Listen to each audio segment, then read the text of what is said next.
Autoline Daily is brought to you by Bridgestone, your journey, our passion, and by Dow Automotive Systems, improving durability and increasing design flexibility with Betamate structural adhesives at dowbetamate.com. Tesla finally talks, GM gets a China bounce, and who is Auto's MVB? Welcome to Autoline Daily for Friday, October 10th.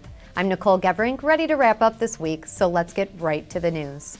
Autopilot, not autonomous. Those are the words of Tesla CEO Elon Musk when he finally ended the speculation and revealed his latest car last night in Los Angeles. Well, it's not so much a new car as it is an upgraded one. As so many have been guessing, including last night's panel on Autoline After Hours, Tesla's flagship all-electric Model S will, in fact, be all-wheel drive and receive a suite of driver-assisted technology, including some features that walk right up to the autonomy line, but don't quite cross over. And by the way, the whole Tesla D thing has to do with the S getting a second motor, which sits over the front axle, duplicating the rear and thus making it all-wheel drive. And as much as Mr. Musk would love to sell those cars in the Motor City, right down the street from the Detroit 3, it doesn't look like Michigan lawmakers are cooperating. The Wall Street Journal reports that Tesla executives flew to Michigan's capital city last week to battle a couple of bills that would prevent the automaker from opening any corporate stores, or galleries as the company calls them, in Michigan. Despite the personal lobbying, round one went to the opposition. We'll see if that's enough to keep the electric automaker out of the home of Henry Ford. Now, we know how well auto sales are doing here in North America because that's all anyone seems to want to talk about these days. However, over in the world's biggest car market, and of course that's China, GM is making hay, so to speak. Sales were up 15% in September, the most in 7 months, with Cadillac leading the way with a 51% surge. However, both Buick and Chevy were up as well. And with the company speeding up the introduction of several new products there, we may be just months away from a Godzilla versus Mothra type sales battle in China between GM and VW as they vie to become the top foreign automaker in the country. Now, when it comes to marketing, for those that say the brand is everything, just ask Toyota, as it was once again named the most valuable automotive brand in the world.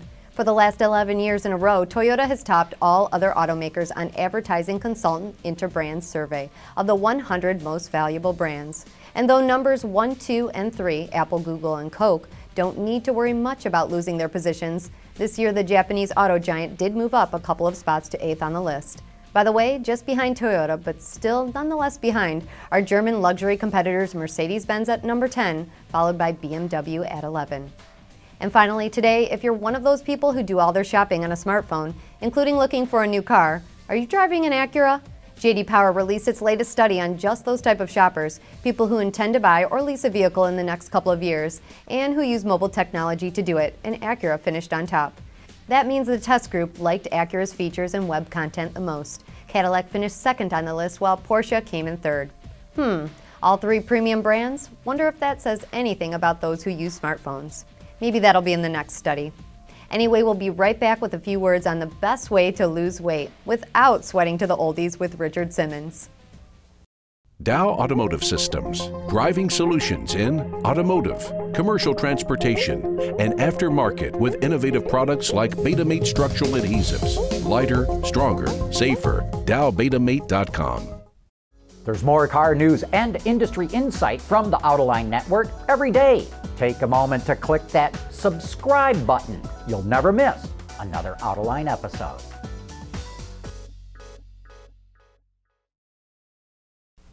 Many of us are always looking to take off a few extra pounds, for vanity of course, because we all want to look better. But when it comes to cars and trucks, less pounds means more money, and usually in the automaker's pocket. So on the latest edition of Autoline this week, 3 experts discuss lightweighting, what it means for the vehicle, the consumer, and the process the automakers go through to achieve it.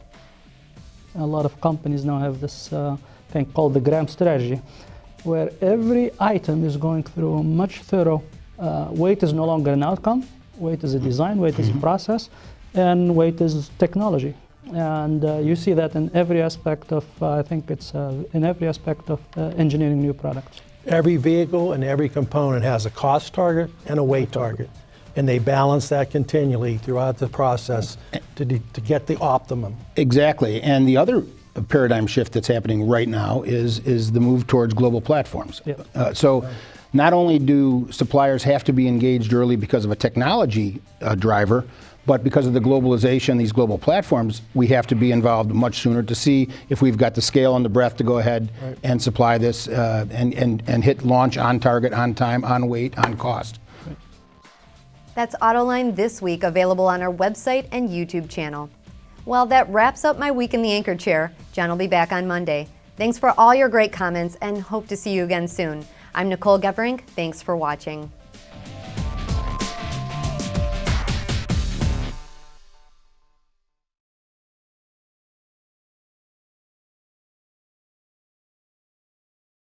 Wards is the industry leader for news, data, and analysis. That's why companies across the globe subscribe to our premium service, maybe even your own. Log in for subscriber access now. Check your company's intranet for details and rely on wardsauto.com to keep you informed.